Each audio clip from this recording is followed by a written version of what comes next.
যে বিষয়ের প্রতি আকর্ষণ, বিষয়ের প্রতি আসক্তি, যে সে তো কৃষ্ণধনকে পাবে না।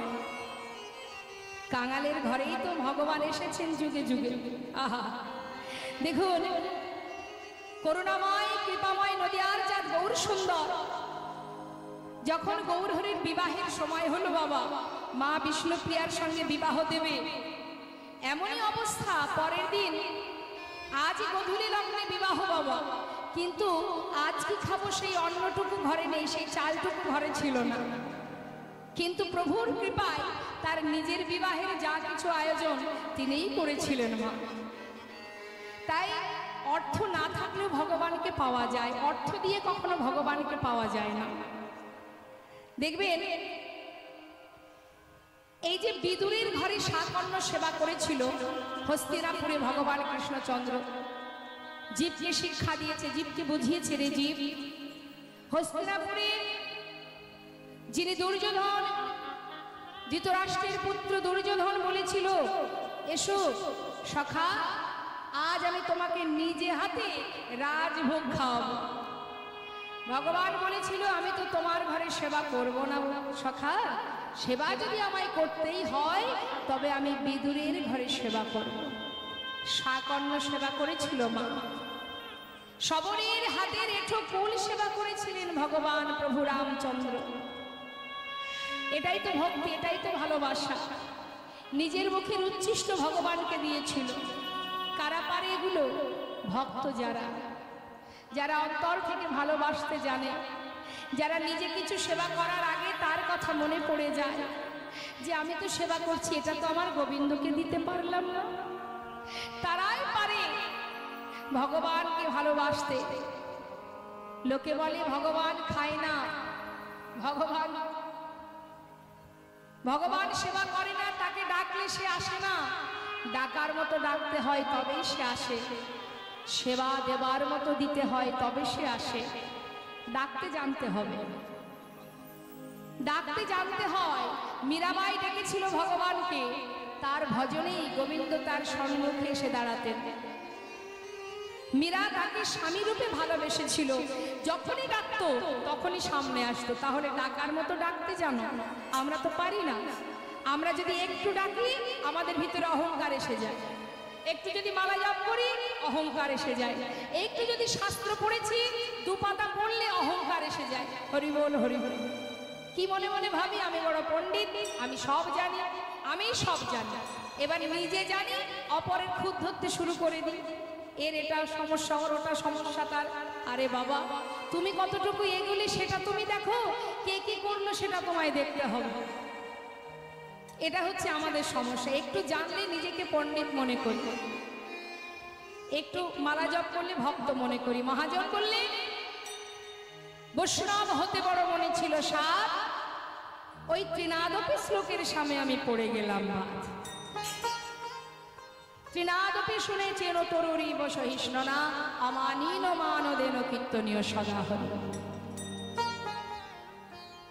এই যে দুর্বা ঘাসের উপর দিয়ে আমরা মারিয়ে যাই না বাবা, দুর্বা ঘাস কোনো প্রতিবাদ করে যে কেন আমাকে মারিয়ে চলে গেলে? কি মা করে?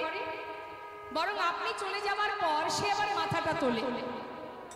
বৈষ্ণবের লক্ষণ হবে দুর্বা ঘাসে যদিও মাথা তোলে, তুমি কিন্তু তুলতে পারবে না, নত থাকো, দুর্বা ঘাসের থেকেও নত। আর কি? বৃক্ষের ন্যায় সহিষ্ণুতা। একটা বৃক্ষ, সেই বৃক্ষ থেকে আমরা ফল ছিঁড়ে নিই, ডগা কেটে নিই, তথাপিও সে আবার নতুন করে ডগা বাহির হচ্ছে, আবার আপনাদের মতো ভক্ত সেবায় লাগছে। ঠিক তদ্রূপ অমানীন মানদেন, অর্থাৎ সবাই যদি কাউকে ঘেন্না করে, মনে করুন একজনকে সবাই ঘৃণা করে, বৈষ্ণবের লক্ষণ হবে তাকে সম্মান করা। সবাই যাকে ঘৃণা করবে তুমি তাকে মান দেবে। অমানীন মানদেন, যাকে কেউ মান দেয় না তুমি তাকে মান দেবে, এটা বৈষ্ণবের উচিত, বৈষ্ণবের স্বভাব। শাস্ত্র বললেন আমি নই। কীর্তনীয় সদা হরি, আনচিন্তা নয়, পরনিন্দা পরচর্চা নয়, অন্য সমালোচনা নয়, সদা সর্বদাই কৃষ্ণ চিন্তা, কৃষ্ণ ধ্যান, কৃষ্ণ মধ্যে রত থাকো, মগ্ন থাকো। কৃষ্ণ নাম করো, কীর্তনীয় সদা হরি, সদা সর্বদাই কৃষ্ণ নাম জপ করা, এটাই হলো বৈষ্ণবের স্বভাব। তাই বলছে বৈষ্ণব হওয়া অত সহজ নয়। বৈষ্ণব হতে গেলে তার ভিতরে এই যে শ্লোকটি মহাপ্রভু বলেছিল, কাকে? ষড় গোস্বামীর মধ্যে এক গোস্বামী, যার নাম রঘুনাথ দাস গোস্বামী। রঘুনাথ, এই শ্লোকটা যদি গলার মালা করে চলতে পারো, অতি শীঘ্রই তুমি গোবিন্দ কৃপা লাভ করতে পারবে। তাই মা, ভক্ত হওয়া আপনার যতটুকু সম্ভব, যতটুকু আছে আপনার, ভগবান তাতেই সন্তুষ্ট, যদি সেটা আপনি অন্তর থেকে, মন থেকে ভক্তি ভরে তাকে সেবা দিতে পারেন। যেটুকু আছে আপনার, 100 টাকা আছে সেটাই দেব, দুঃখ নেই। অনেকে দেখবেন এই কীর্তনের আসরে এসে আছে, অনেকেই আছে বাবা, সবার ক্ষেত্রে বলবো না, অনেকে আছে 500 টাকা বা 100 টাকা দিয়ে বলে আমার নামটা একটু মাইকে বলবেন, জানি তাই, যাতে সবাই শুনতে পায় যে অমুক 100 টাকা দিয়েছে কি 500 টাকা দিয়েছে। তাহলে টাকাটা দিয়ে বললো আমার নামটা ঘোষণা করুন, সবাই জানো। হরি বল। আবার অনেক ভক্ত আছে যারা হাজার হাজার টাকা গোবিন্দ সেবায় দিচ্ছে, আর ভক্তদেরকে কি বলে, আমার নামটা বলো না, যার সেবায় দিয়েছি তার সেবায় দিলেই হবে, আমার নাম ঘোষণা করতে হবে না। এটা হচ্ছে ভক্তের লক্ষণ। মানুষকে জানিয়ে কি হবে, পরের দিন বলবে বাবা এই ছেলেটা বা এই মেয়েটা এত টাকা দিয়েছে, এটা তো মানুষকে দেখানো হলো। ভক্তি যদি পেতে হয়, কৃষ্ণ প্রেম যদি, তার ভালোবাসা, তার আশীর্বাদ যদি পেতে হয়, সমাজকে দেখে কি বা হবে। কিছু কিছু ভক্ত আছে, এটাই হলো ভক্তির লক্ষণ। জানার দরকার নেই, কারোর জানার দরকার নেই, প্রভু জানলেই হবে। নিতাই গৌর হরি বল, হরি বল। মন্দিরে, বাঁকবিহারীর মন্দিরে, মন্দিরে ভোগ নিবেদন হলো। নিবেদন হবার পর লালা নতুন অতিথি বৃন্দাবনে, ব্রজমাইরা ভালো ভালো প্রসাদ দিল, উদর পরিপূর্ণ করে লালা প্রসাদ পেল। প্রসাদ পেয়ে ওই গোবিন্দ কুণ্ডের পাড়ে আবার রাত্রিটা ঘুমিয়ে কাটিয়ে দিল। সকালবেলা ঘুম থেকে উঠে হঠাৎ চোখ খোলা মাত্র দেখলো কি, সামনে এক বাবাজি দাঁড়িয়ে আছে। হরি বল, হরি বল। দেখুন না কিভাবে কৃষ্ণ কৃপা হয়। বৈষ্ণব সঙ্গ না করলে, বৈষ্ণবের কৃপা না হলে তো গোবিন্দ কৃপা হবে না। আগে তো সাধু সঙ্গ করতে হবে। আশ্রয় করিয়া ভজে তারে কৃষ্ণ না হিতে যে, আশ্রয় তো আগে করতে হবে, তাই না? তো আশ্রয় তত্ত্বকে, যিনি আমাদের গুরু, হ্যাঁ, তখন বাবাজিকে সামনে পেয়ে তাড়াতাড়ি করে ওই বালির বিছানা থেকে উঠে করজোড়ে জিজ্ঞাসা করছে, বাবাজি তুমি কি বৃন্দাবনে থাকো? হ্যাঁ। নাম কি বাবাজি, পরিচয়? পাশে এক ব্রজবাসী বলে উঠলেন, উনি বৃন্দাবনের বাবাজি, ওনার নাম কৃষ্ণদাস বাবাজি। বাবাজি যদি তুমি বৃন্দাবনেই থেকে থাকো, নিশ্চয়ই তুমি বলতে পারবে কোথায় গেলে গোবিন্দের দেখা পাওয়া যাবে। বাবাজি জিজ্ঞাসা করলেন, তুমি কোথা থেকে এসেছো? তোমাকে তো আগে কখনো এখানে দেখিনি। বাবাজি আমার নাম লালা। লালা? দাঁড়াও দাঁড়াও দাঁড়াও, তোমার নাম লালা? তুমি কি সেই মুর্শিদাবাদ জেলার জমিদার লালা? বাবাজি এক সময় আমি জমিদার ছিলাম, আজ সর্বস্ব পরিত্যাগ করে শুধুমাত্র গোবিন্দের দর্শন পাওয়ার জন্য, তার কৃপা, তার দেখা পাওয়ার জন্য ছুটে এসেছি। আজ আর আমি জমিদার নই, একজন কৃষ্ণের দাস। আচ্ছা, তা তুমি যে গোবিন্দের দেখা পাবে বলে এসেছো, তোমার কি মন্ত্র হয়েছে, দীক্ষা হয়েছে? না। আচ্ছা, দীক্ষা না হলে কি আর তার দেখা পাওয়া যাবে? আগে তো তোমাকে মন্ত্র গ্রহণ করতে হবে। বাবাজি যদি তাই হয়, তাহলে আজ আমি তোমার চরণ শরণ নিলাম। সাধুর চরণ ধরি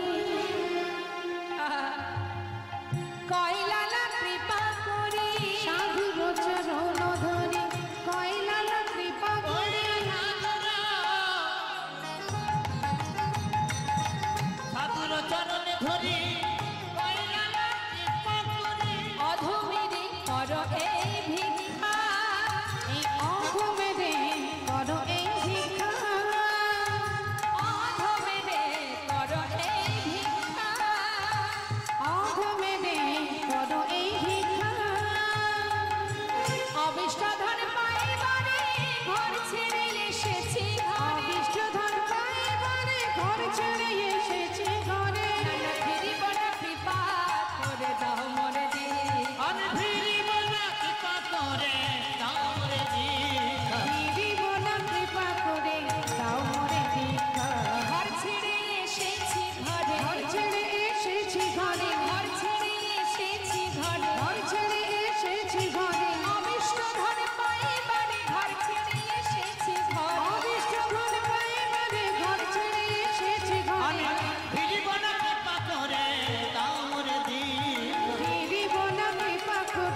বাবাজি বলে উঠলেন, শোনো লালা, মন্ত্র যখন তখন তো পাওয়া যায় না, উপযুক্ত সময় না হলে তো আমি তোমায় দীক্ষা দিতে পারবো না।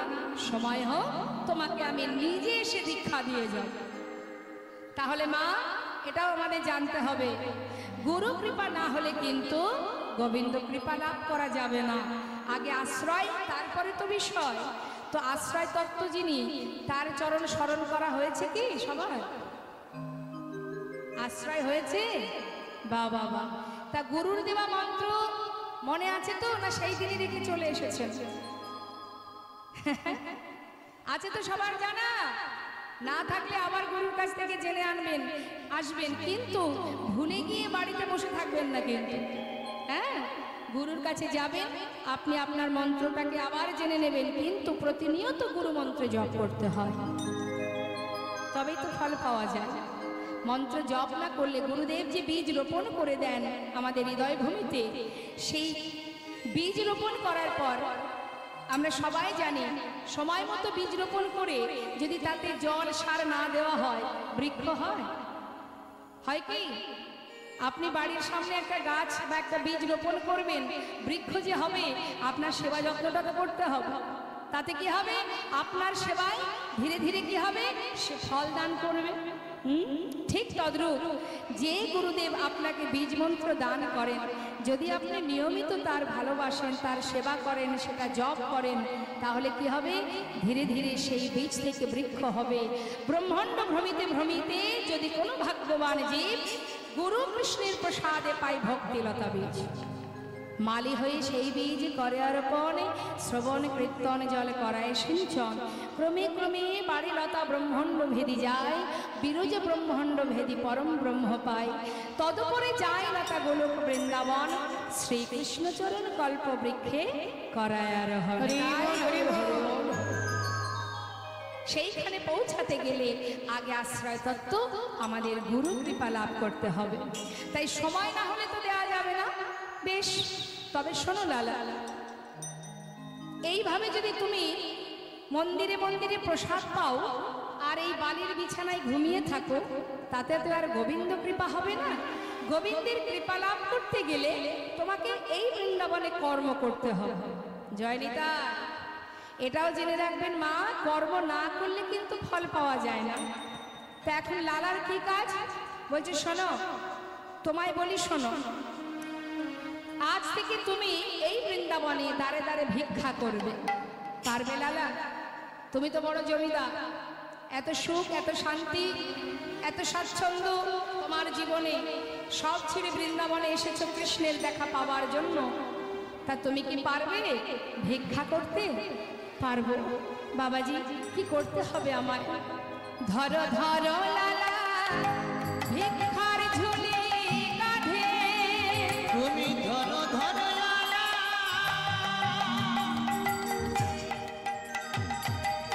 ভিক্ষার ঝুলি কাঁধে, তুমি ঘুরে এসো দ্বারে ধরো ধরো লালা ভিক্ষার ঝুলি কাঁধে, ঘুরে এসো দ্বারে মুখে রাধা গুণগান, ভিক্ষা মেঘে না কৃষ্ণ পদ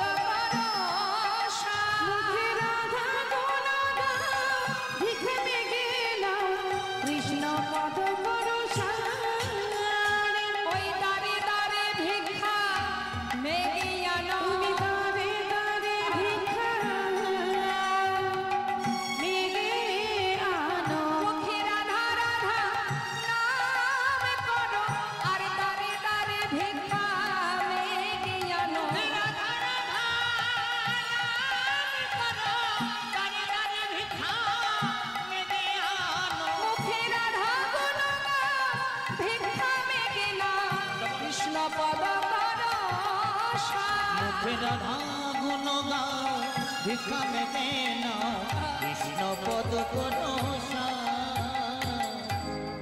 মস্ত বড় জমিদার লালা, আজ তার কাঁধে ভিক্ষার ঝোলা।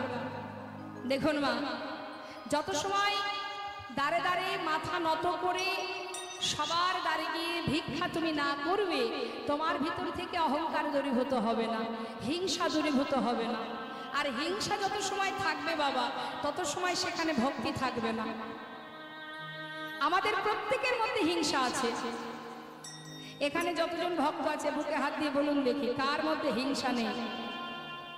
হিংসা সকলের মধ্যে আছে, যার কারণে আমাদের মধ্যে ভক্তি নেই। যখনই হিংসাটাকে আপনি তাড়াতে পারবেন, কারোর প্রতি কোনো কারণে হিংসা করবেন না, তখনই আপনার মধ্যে ভক্তি বিরাজ করবে। সে তো একেবারে আসন গেড়ে বসে আছে হিংসা, কারোর ভালো হলে সহ্য হবে না। কারোর একটু যদি দেখবেন প্রশংসা করে, দুইজন ব্যক্তি দাঁড়িয়ে আছে, হয়তো কারোর প্রশংসা হচ্ছে কারোর হচ্ছে না, সে কিন্তু পাশে দাঁড়িয়ে দাঁড়িয়ে তার প্রতি হিংসা করবে। কেন? যত প্রশংসা সব ওরই হচ্ছে, আমার কিছু হচ্ছে না। এই এক প্রকার হিংসা। কারোর 1 থেকে 2, 2 থেকে 3, 3 তলা বাড়ি হয়ে গেল, পাশের জন অকারণে আপনার প্রতি হিংসা শুরু হয়ে যাবে। ওর কত কি হয়ে গেল, আমার কিছু হলো না। আপনি কিছুই জানবেন না, আপনাকে সহ্য করতে পারবেন না। বলুন দেখি, তার তো হিংসা করার কোনো প্রয়োজন নেই, কিন্তু আমরা প্রতিটা মুহূর্তে একে অপরের প্রতি হিংসা করি। আর হিংসা করি বলেই আমাদের এই অবস্থা। তোমার তো হিংসা করার কোনো প্রয়োজন নেই। যদি তোমার গোবিন্দের কৃপা হয়, নিশ্চয় তুমি পাবে। তোমার যা দিয়েছে তুমি তাতে সন্তুষ্ট হও। অন্যের প্রতি হিংসা করো না, অন্যের প্রতি ক্রোধ দেখিও না, অন্যের সঙ্গে ঝগড়া করো না। প্রভু যদি কৃপা করে, নিশ্চয়ই তুমি পাবে। তোমার জীবনে তুমি যা পেয়েছো জানবে তার কৃপা, তাই তুমি পেয়েছো। আর যদি 1000 চেষ্টা করেও তুমি কিছু না পাও, তাহলে জানবে সেটা তার ইচ্ছা, সে তোমায় দেবে না। কেন দেবে না? তিনি এই কারণেই দেন না যে এটা দিলে তার ভালো হবে না, মঙ্গল হবে না। আমরা কিছু পাওয়ার জন্য ছটফট করি, কিন্তু তথাপিও পাই না। কেন জানেন? তিনি দিতে চান না তাই পাই না, তার ইচ্ছা এটা। কোনো কিছু পেলে তার কৃপা, কোনো কিছু না পেলে সেটা তার ইচ্ছা। কারণ সে তোমাকে সেটুকুই দেবে যেটুকু দিলে তোমার ভালো হবে। যেটুকু দিলে তোমার ভালো হবে না, সেটা তিনি দেবেন না। 1000 চেষ্টা করলেও তুমি পাবে না। তার জন্য অন্যের প্রতি হিংসা করার কোনো প্রয়োজন নেই। তোমার কর্ম তুমি করো। আজ এই হিংসাকে দূরীভূত করার জন্য ভিক্ষার ঝুলি কাঁধে দিলেন। যাচ্ছে লালা ভিক্ষায়, দাঁড়ে দাঁড়ে ভিক্ষা করছে। ভিক্ষা করতে করতে হঠাৎ তার কন্যা, তার স্ত্রী, তার পুত্রের সঙ্গে বৃন্দাবনে দেখা হয়ে গেল। মুর্শিদাবাদ থেকে তারা সবাই গিয়েছে বৃন্দাবনে দেখা করবার জন্য। স্বামীর কাঁধে ভিক্ষার ঝুলি দেখে স্ত্রী কাত্যায়নী চোখের জলে বুক ভাসিয়ে কাঁদছে। স্বামীকে বলছে, স্বামী, এই বেশটি আর পারছি না সহ্য করতে। এ তোমার কি বেশ? তুমি যে মস্ত বড় রাজা, জমিদার, এত সুখ, এত শান্তি, আজ তোমার অঙ্গে এই কৃষ্ণ নাম, চোখে কৃষ্ণ প্রেমের বাড়ি, কাঁধে ভিক্ষার ঝুলি। স্বামী গো, এত কষ্ট, এত যন্ত্রণা নিয়ে কি করে রয়েছো বৃন্দাবনে? ফিরে চলো, তুমি ফিরে চলো স্বামী। কাত্যায়নী, আমায় আর বাধা দেবে না। কেন জানো? আমি যে আমার নিজের ঘরে এসেছি, এটা আমার আপন ঘর, আমার নিজের ঘর। এই ঘর ছেড়ে আমি আর কোথায় যাব বলো? আর আমি কোথাও যাব না। নারায়ণ বলছে, বাবা, যদি তুমি নাই যাবে, তাহলে বৃন্দাবনে তোমার একটা থাকার জায়গা করে দিই। বেশ, আমার তাতে কোনো বাধা নেই। একটা সুন্দর মন্দির নির্মাণ করে দিয়ে মা সেই মন্দিরে এক বিগ্রহ স্থাপন করে দিলেন, যার নাম কৃষ্ণচন্দ্রমা। সেই বিগ্রহ স্থাপন করে পিতাকে সেই মন্দিরে রেখে চলে গেল সবাই আপন ঘরে। আর এদিকে লালা, সে কিন্তু ভগবানের সেবা দিতে পারে না। কেন? তার যে দীক্ষা হয়নি মা। দীক্ষা হয়নি বলেই কিন্তু সে ভগবানকে নিজে হাতে ভোগ নিবেদন করতে পারে না। মন্দিরে এক পূজারী রেখেছেন, সেই পূজারী প্রতিদিন মন্দিরে ভোগ নিবেদন করে, আর লালা সেই প্রসাদ পায়। আর এটাই লালা দুঃখ, যে আমি সর্বস্ব পরিত্যাগ করে বৃন্দাবনে এলাম, তথাপিও আমি কেন নিজে হাতে আমার গোবিন্দ সেবা দিতে পারি না? কি অপরাধ আমার? কেন পারছি না? কেন আমি নিজে হাতে প্রভুকে খাওয়াতে পারবো না? চোখের জলে বুক ভাসিয়ে কাঁদে লালা। প্রতিদিন বিগ্রহের সামনে বসে বলে, প্রভু তুমি বলে দাও কি আমার অপরাধ? কেন আমি তোমায় সেবা দিতে পারি না? একদিন মনের কষ্টে বলে উঠল, পূজারী, আজ আর আমি ভিক্ষায় যাব না। তুমি এক কাজ করবে, আমি এই গুহার মধ্যে বসে বসে ভজন করব, তুমি মন্দিরে ভোগ নিবেদন করে আমাকে একটু প্রসাদ দিয়ে আসবে, কেমন? এই কথা বলে লালা পূজারীকে বললেন, আমাকে প্রসাদ দেবে। চললাম আমি ভজনে। গুহার মধ্যে বসে বসে ভজন করছে, আর এদিকে ভজন করতে করতে মনে মনে বলছে, হে দয়াময়, যতদিন তোমার দেখা না পাবো ততদিন এই গুহা থেকে আমি আর বাইরে বেরোবো না। এখানেই আমি আমার শেষ নিঃশ্বাস পরিত্যাগ করব।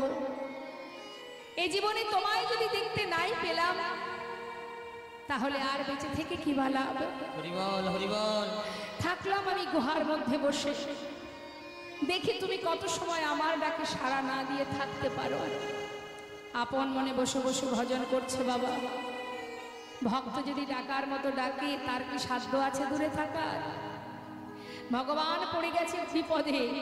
ভক্ত যে কঠিন প্রতিজ্ঞা, এই কঠিন প্রতিজ্ঞা করে সে গুহার মধ্যে বসে আছে, তাকে তো বাহির করতে হবে। প্রভুর মাথায় চিন্তা, কি করবেন তিনি? এদিকে মন্দিরে ভোগ নিবেদন করে পূজারী যখন প্রসাদের থালা নিয়ে যাচ্ছে, এমন সময় ঝড় বৃষ্টি শুরু হয়ে গেল। পূজারী দেখছে, হায় হায়, এত বৃষ্টি হচ্ছে, আচ্ছা বৃষ্টিটা বন্ধ হোক, তারপরে না হয় যাব। এই ভেবে প্রসাদের থালাটা বাইরে রেখে পূজারী ঘরের মধ্যে ঢুকে গেছে। আর ভগবান সেই বৃষ্টি মাথায় নিয়ে, ঝড় বৃষ্টি চলে যাচ্ছে অঙ্গের উপর দিয়ে। গোবিন্দ আমার ভক্তের বোঝা তো ভগবানই বয়মা। প্রসাদের থালাটা নিয়ে পূজারীর রূপ ধারণ করে এক পা দুপা করে গুহার ভিতরে যাচ্ছে, ভক্তকে প্রসাদ দেবে বলে। আর এদিকে গুহার ভিতর থেকে শব্দ শুনতে পাচ্ছে, ভজন হচ্ছে, শুনছে ভক্তের সেই ভজন, রাধে কৃষ্ণ গোবিন্দ গোপাল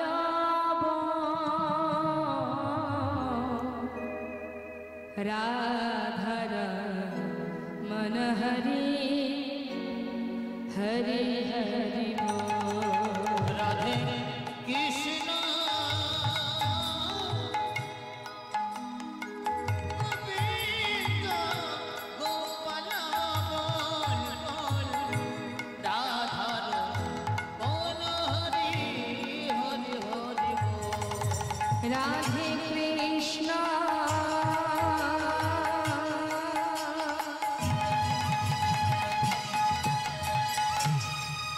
রাধে কৃষ্ণ গোবিন্দ গোপাল রাধা রমণ হরি হরি হরি রাধে কৃষ্ণ গোবিন্দ গোপাল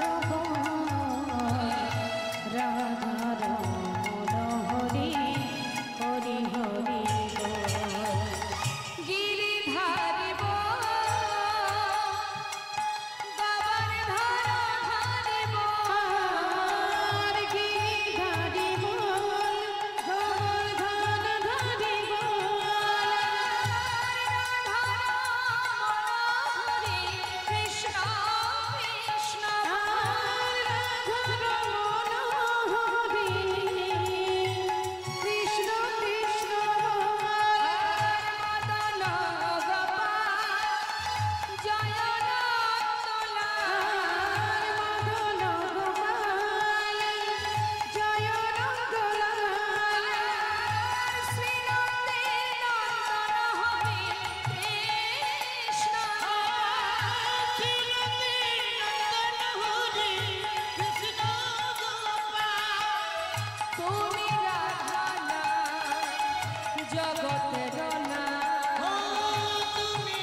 ভক্তিটাকে ভগবান সাড়া দেন বাবা।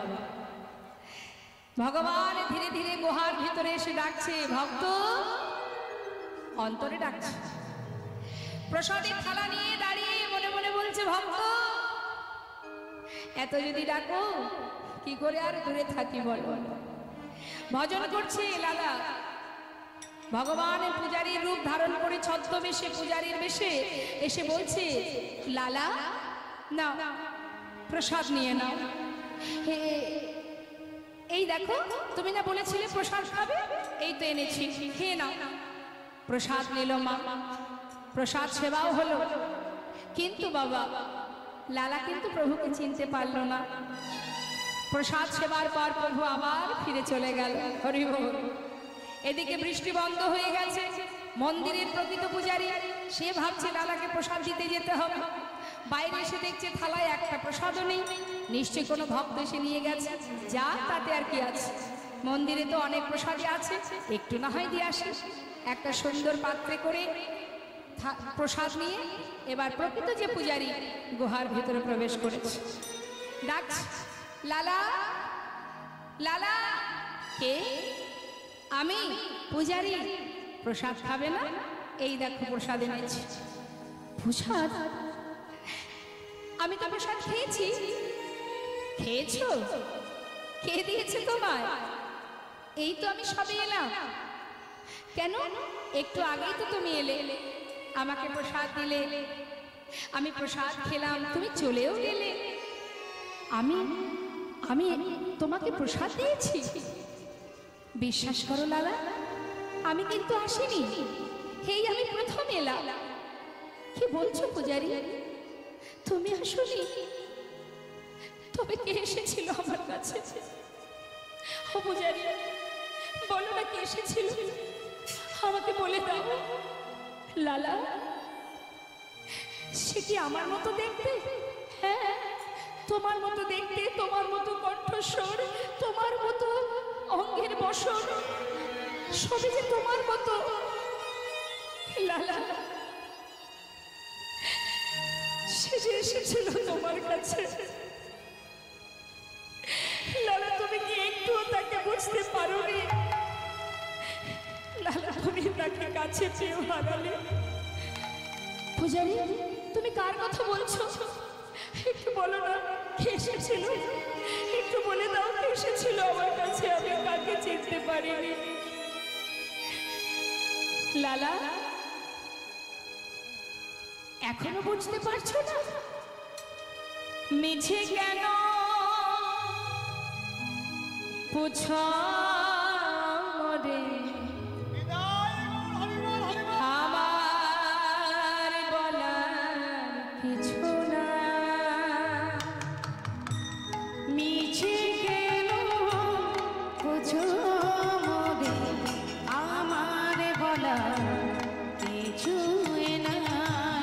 মিছে কেন পুছো রে, আমার বলার কিছু না।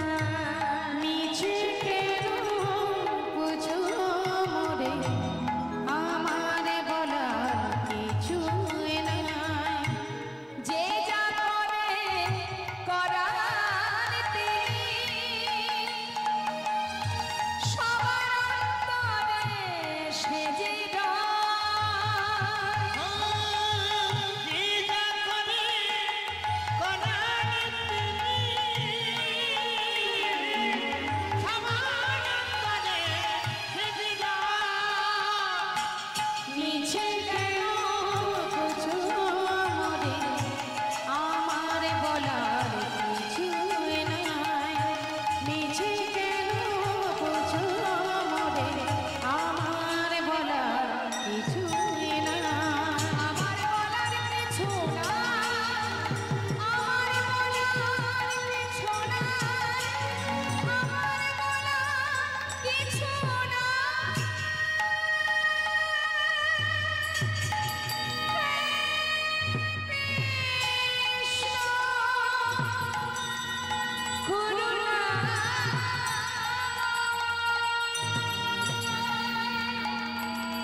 করুণা না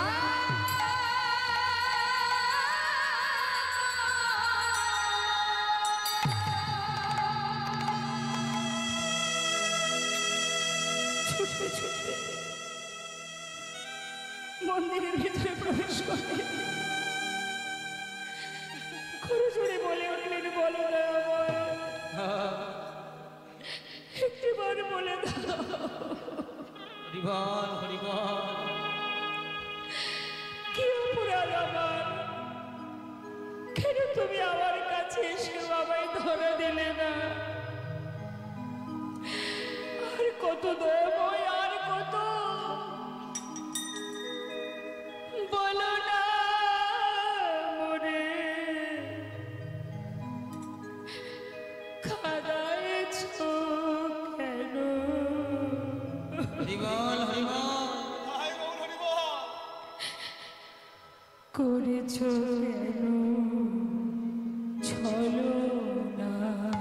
বলো না মরে কাঁদাইছো কেন?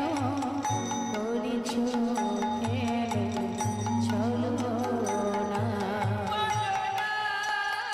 মরে কাঁদাইছো কেন? করেছো কেন ছলো? বলো না মরে কাঁদাইছো কেন? করিছো কেন চলো না? অনেক কেঁদেছি আমি, অনেক কেঁদেছি, কাঁদিতে পারি না।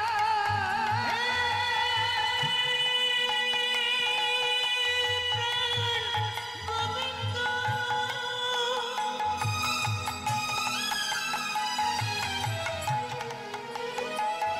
তুমি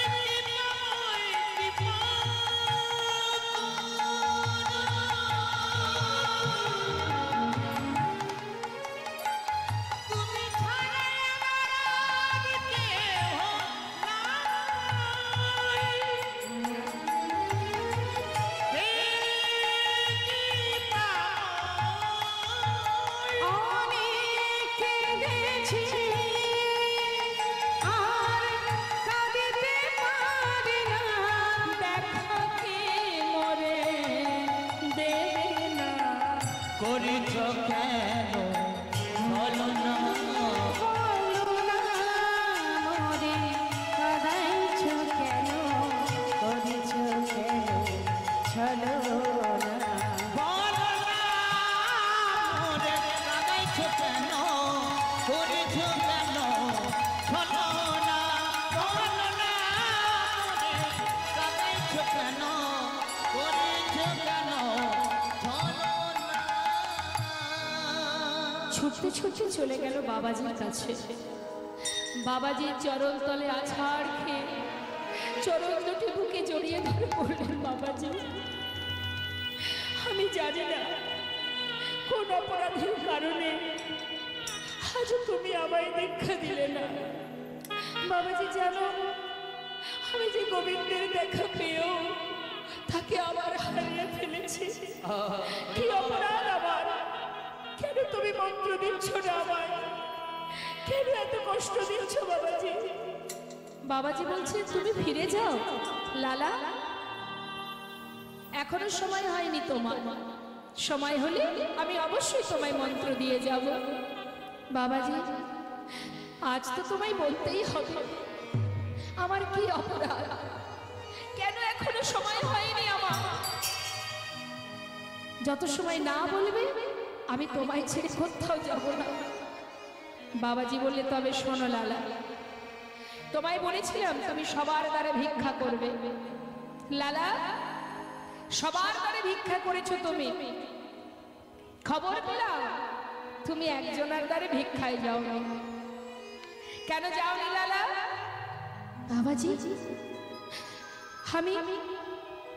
আমি তার ঘরে যাইনি শুধু একটাই কারণে, তার সঙ্গে আমাদের বহুদিনের একটা দ্বন্দ্ব, একটা বিবাদ, সেই কারণে যাইনি। লালা জগৎ শেঠের ঘরে তুমি ভিক্ষাই যাওনি, তোমার বহুদিনের একটা দ্বন্দ্ব আছে তার সাথে। তা যখন তুমি জমিদার ছিলে, তোমার জমিদারি ছিল, তখন সেই দ্বন্দ্ব ছিল। এখন তো তুমি আর জমিদার নও, তাহলে দ্বন্দ্ব কেন থাকবে লালা? বলো, যদি কৃষ্ণ কৃপা লাভ করতে হয় ভিতর থেকে হিংসাকে দূরীভূত করো। যার সঙ্গে এতদিনের দ্বন্দ্ব বিবাদ তোমার লেগে আছে, তার ঘরে গিয়ে গলবস্ত্র হয়ে এক মুষ্টি তণ্ডুল ভিক্ষা করে নিয়ে এসো। তবেই তোমার অহংকার হিংসা দূরীভূত হবে, তবেই তোমার কৃষ্ণ কৃপা হবে, গুরু কৃপা হবে। বিলম্ব না করে ভিক্ষার ঝুলি কাঁধে নিয়ে চললেন মস্ত বড় জমিদার লালা। আর জগৎ শেঠের দ্বারে কৃষ্ণ ভক্ত কৃষ্ণ কৃপা পাওয়ার জন্য এক মুষ্টি তণ্ডুলের ভিক্ষায় দ্বারে এসে দাঁড়িয়েছে। দাঁড়ি দূর থেকে দেখে চিনতে পেরেছে, কিন্তু বেশ দেখে অবাক হয়ে যাচ্ছে দাঁড়িয়ে। আরে, এ তো সেই জমিদার লালা, সারা গায়ে কৃষ্ণ নাম, কাঁধে ভিক্ষার ঝুলি, দুহাত বাড়িয়ে ভিক্ষা চাইছে। হ্যাঁ, দেরি না করে কোনো কথা না বলে দাঁড়িয়ে কিছু দামি দামি মূল্যবান রত্ন যখন ভিক্ষা স্বরূপ তাকে দিতে গেল, লালা তখন বলে উঠলেন, দাঁড়ি দাঁড়াও, যে ভিক্ষা দেবে বলে তুমি এসেছো, এই ভিক্ষা তো আমার প্রয়োজন নেই, এই আমি চাই না, আর তোমার হাত থেকে আমি ভিক্ষা নেব না। ভিক্ষা যদি নিতেই হয়, তোমাদের যে জমিদার জগৎ শেঠ, তাকে একবার ডেকে নিয়ে এসো। তবে এগুলো না, যা এনেছো এগুলো নিয়ে এসো না। আমি ধনের ভিখারি নয় গো, আমি ধনের